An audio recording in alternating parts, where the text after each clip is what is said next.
సాయిరామ్ గురుదేవదత్త సమర్థ సద్గురు శ్రీ షిరిడి సాయిబాబా సచ్చరిత్ర శ్రీ సాయిబాబా లీలలు విశ్లేషణ నిత్య పారాయణ గ్రంథము గురువారం మొదటి రోజు పారాయణము. శుక్లాం వరదరం విష్ణుం శశివర్ణం చతుర్భుజం ప్రసన్నవదనం ధ్యాయేత్ సర్వ విఘ్నోపశాంతయే. గురుబ్రహ్మ గురువిష్ణు గురుదేవో మహేశ్వరః గురు సాక్షాత్ పరబ్రహ్మ తస్మై శ్రీ గురవే నమః. సదాసత్ స్వరూపం చిదానందకందం జగత్ సంభవస్థాన సంహారహేతుం స్వభక్తేచ్ఛయా మానుష్యం దర్శయంతం నమామీశ్వరం సద్గురుం సాయినాథం. అధ్యాయం 1. పరమాత్మ యొక్క పరిపూర్ణ అవతారము, సర్వదేవతా స్వరూపుడు, సర్వసాధు సత్పురుషులు తనావతారమే అయి ఉన్నవాడు, పిపీలికాది బ్రహ్మ పర్యంతము తానైన వాడు, సృష్టిలోని 84 లక్షల జీవరాశుల హృదయానివర్తి ఈ సృష్టి మొత్తము ఆవరించి అణుమాత్రము వదలక తన విశ్వవ్యాపకత్వమును తెలుపువాడు అయిన శ్రీ సాయినాథునకు శిరస్సు వంచి సాష్టాంగ దండ ప్రణామములు సమర్పించుకొనుచున్నాను. నిత్య సత్యుడు, సర్వజ్ఞుడు, సర్వాంతర్యామి, సర్వవ్యాపకుడు, సర్వశక్తి సమన్వితుడు, దేహము ధరించినను నామరూపరహితుడు, పంచభూతముల ఫలములు ప్రసాదించువాడు, సృష్టికి మూలమైన మహత్తు అహంకారము కలవాడు, ఇందుకలడు అందులేడను సందేహము లేని ఎందెందైనా అందందేయున్నవాడు అయిన శ్రీ సాయి ప్రభువునకు నమస్కరించుచున్నాను. నేనైనా నేను అన్ని నేనులు నేనే అని తెలియచెప్పిన పరమాత్మ సాధన ద్వారా గురువుగా ఎదిగిన వారు కాక పరమాత్మయే గురువుగా ప్రకటన అయిన వారు మానవోద్ధరణయే ధ్యేయమై మంత్రోపదేశములు చేయక గురు పరంపరను మరెవరితోనూ కొనసాగించక దేహముతో పనిలేక అప్పుడు ఇప్పుడు ఇక ముందు మరెప్పుడు తన మార్గములో తానే గురువై ఉండి మానవులను గమ్యము చేరుచున్న శ్రీ సాయిబాబాకు నమస్కారం చేయుచున్నాను. మానవ సేవ మాత్రమే మాధవ సేవ కాదని 84 లక్షల రకముల జీవరాశుల్లో ఏ జీవికి సేవ చేసినా మాధవ సేవయేనని ఆచరణాత్మకంగా దారి చూపి జీవులపై మమకారమును పెంపొందించుకొనినట్లు దారి చూపి బోధ గురువుగా కాక సాధక గురువుగా సద్గతి కలిగించుచున్న బాబాకు వందనములు సమర్పించుకొంచున్నాను.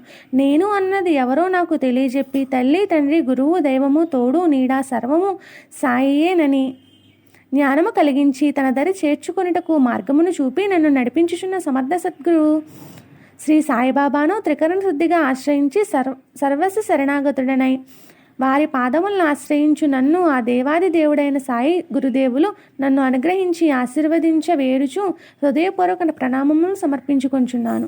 రఘునాథ్ ఉరఫ్ అన్నాసాహెబ్ దాబోల్కర్ అన్నతడు 1910 తర్వాత షిరిడీలో ద్వారకామాయి మసీదుకు వచ్చినప్పుడు శ్రీ సాయిబాబా తిరగలితో విసిరిన గోధుమ పిండి షిరిడీ గ్రామ సరిహద్దుల్లో చెల్లించుటకు చూచినాడు. గ్రామ ప్రజలు దాబోల్కర్తో గ్రామంలోని కలరా జాడ్యమును బాబా ఈ పిండిని గ్రామ సరిహద్దుల్లో చెల్లించి గ్రామం నుండి కలరాను తరిమివేసిరి అని చెప్పిరి. బాబా విసిరినది కలరా జాడ్యమునని ఆ జాడ్యమును విసిరి ఊరవతలకు పారద్రోలని చెప్పిరి. గోధుమ పిండికి కలరా జాడ్యమునకు సంబంధమేమి? ఒకటి ఇంకొక దాన్ని ఎట్లు సాధింపజేసెను? ఇది దాబోల్కర్కు అగోచరముగా తోచుటచే ఆ బాబా లీలను మనసారా పాడుకొన వల్లని తలచినాడు దాబోల్కర్. ఈ లీల చూచుటతో బాబా సచ్చరిత్ర వ్రాయుటకు దాబోల్కర్ ప్రేరేపితుడయ్యాను. సచ్చరిత్ర అనగా యథార్థమైన చరిత్ర, సత్యమైన చరిత్ర. అట్టిది భగవంతుని చరిత్రయే. సాయిబాబా ఎవరు అనున తెలుపుట.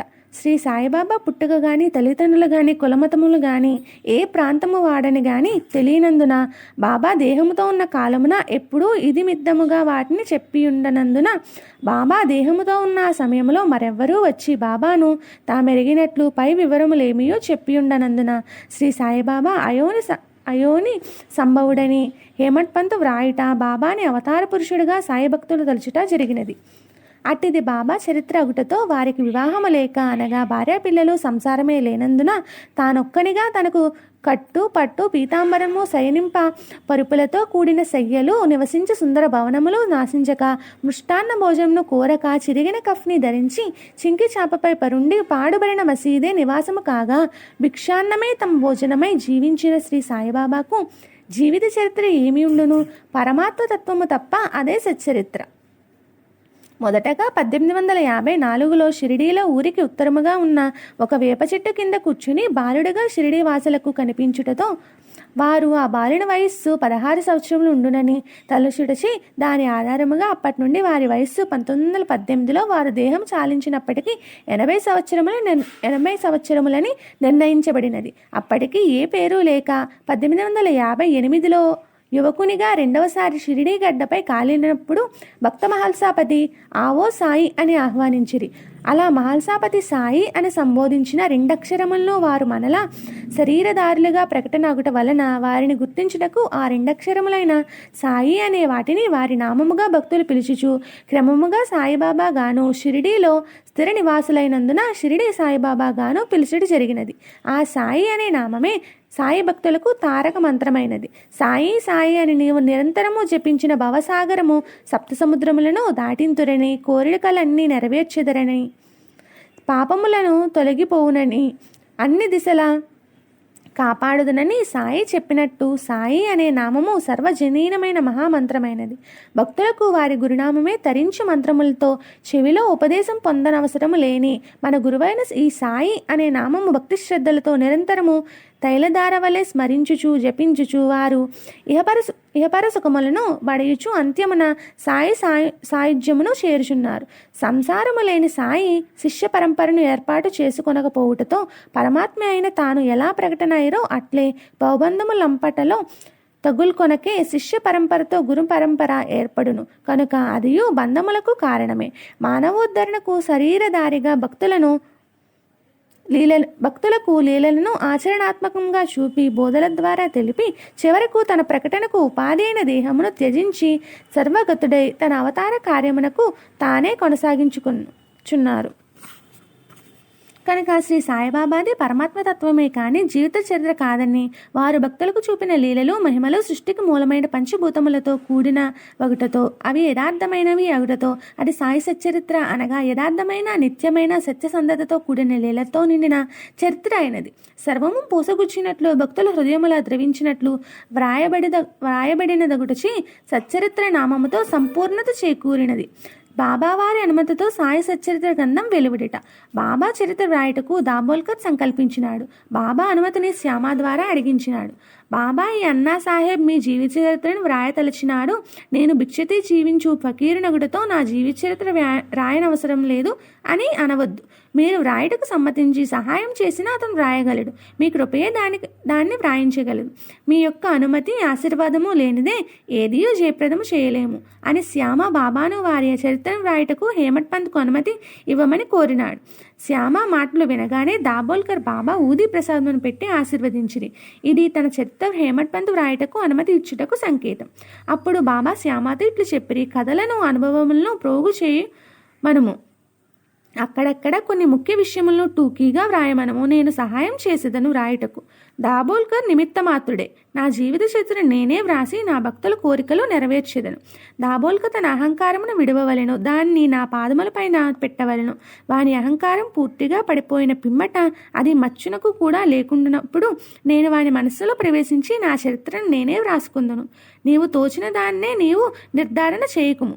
ఇతరుల అభిప్రాయములను కొట్టి పారవేయుటకు ప్రయత్నించకము. ఏ విషయంపై నైనా కీడు మేలు ఎంచు వివాదం కూడదు అని శ్యామ ద్వారా దాబోల్కర్కు బాబా చెప్పిరి. అంతటితో ఊరుకొనక సచ్చరిత్ర విషయంలో నా పూర్తి సమ్మతి కలదు. నీ పనిని నీవు నిర్వర్తించుము. మనస్సును నిలకడగా నుంచుము.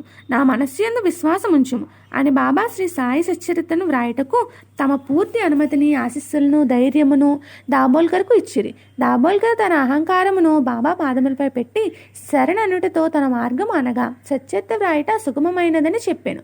సచ్చరిత్ర వ్రాయటకు కారణమేమిటో దాబోల్కర్ ఇట్టు చెప్పిరి. శ్రీ సాయిబాబా నీతి బోధకముకు కథలు లీలలు మిక్కిలి ఆశ్చర్యం కలుగచేయును. ఇహపరములకు కావలసిన జ్ఞానమును బుద్ధిని ఇచ్చును. బాబా ప్రమోదములను విని వారిని మరణము చేసినచో భక్తుల కోరు బ్రహ్మైక్య యోగము ధ్యానానందముల్లో పొందెదరు. బాబాను సమాధి ముందు చూడని భక్తులకు ఈ లీలలు మిగిలి ఆనందం కలుగజేయును. అందుచే బాబా లీలలను పుస్తక రూపమున వ్రాయ నిశ్చయించితిరి అని బాబా చెప్పాను. 1916లో దాబోల్కర్ పదవీ విరమణ చేసిన తర్వాత భక్తుల నుండి బాబా లీలలు సేకరించుట ప్రారంభించి ఉండును. శ్రీ సాయిబాబా దేహంతో ఉండగానే సచ్చరిత్ర రచనకు శ్రీకారం చుట్టబడినది. 1918లో బాబా దేహం చాలించిన తర్వాత 1923 నాటికి మరాఠీ భాషలో గ్రంథరచన పూర్తి. అప్పటి నుండి 1929 వరకు సాయి సంస్థానం ప్రచురించిన ఈ సాయిలీలా పత్రికలో ధారావాహికగా ఈ సచ్చరిత్ర ప్రచురింపబడినది. బాబా దేహానంతరము 1929లో తాను మరణించే వరకు సాయి సంస్థానమును ఎంతో చాకచక్యంగా నిర్వహించినారు. శ్రీ రఘునాథ్ గోవింద్ అన్నాసాహెబ్ దాబోల్కర్ ఊరఫ్ హేమట్ పంత్. 1859లో టానా జిల్లాలో జన్మించిన దాబోల్కర్ 1910లో బాబాను దర్శించి 1929లో జూలై 15న దేహం చాలించి నాటికి 79 సంవత్సరముల వయస్సు వరకు జీవించిన అతను బడిపంతుల ఉద్యోగంతో జీవితం ప్రారంభించి రెసిడెంట్ మెజిస్ట్రేట్గా రెవెన్యూ శాఖలో పదవీ విరమణ చేసి తన శేష జీవితమును బాబా సేవలో గడిపి శ్రీ సాయి సచ్చరిత్ర రచనతో పాటు సాయి సంస్థానమును కూడా చక్కగా తీర్చిదిద్ది తన జన్మను సార్థకపరుచుకున్నారు. దాబోల్కర్ రచించిన ఈ సాయిబాబా సచ్చరిత్ర అను మరాఠీ గ్రంథమును అతని దేహానంతరం 1930లో 53 అధ్యాయములతో సాయి సంస్థానముచే ముద్రించి ప్రచురింపబడినది. అటు తర్వాత ఆ గ్రంథమును సంక్షిప్త రూపముగా ఆంగ్ల అనువాదముతో శ్రీ నగేష్ వాసుదేవ్ గుణాజీ వ్రాయగా దాన్ని సాయి సంస్థానం ప్రచురించినది.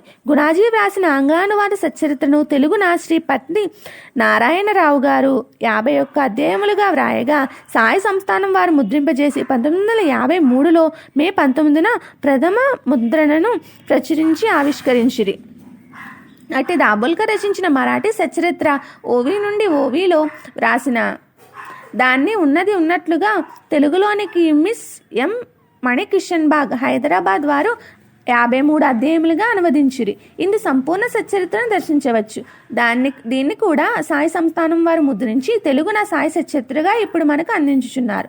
ఇందు మరిన్ని సాయిలీలలో యథార్థతను ఆధ్యాత్మిక ఉన్నతిని దర్శించవచ్చు.